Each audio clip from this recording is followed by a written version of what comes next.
Today I'll talk about formal versus informal voice in marketing, and this is a Monday Thought Starter just for you.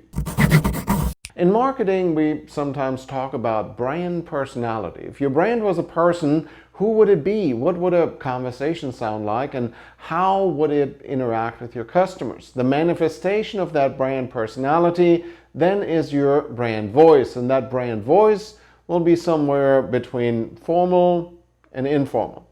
Some of it, of course, depends on the business you're in and the medium you're communicating in. If you're a 100-year-old law firm or an accountant, for example, you're probably more serious and formal than a new fashion brand. If you're communicating on Twitter, it's going to be much different than LinkedIn, for example. Wendy's voice on Twitter is a good example of being downright sassy, while on LinkedIn, even they talk about district managers and sustainability.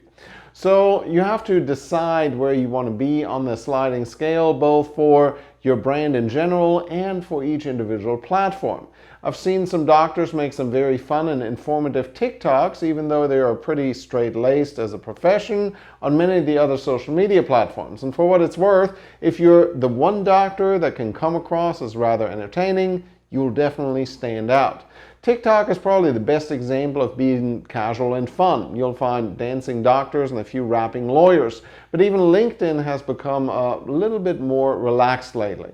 But it's not just social media. Is your email newsletter more formal, or would it benefit from an emoji in the subject line here or there? Because that can make a big difference. If you're a hip tapas bar, you can talk to your customers almost like they talk to each other when you're running a texting campaign to get their attention for Saturday night.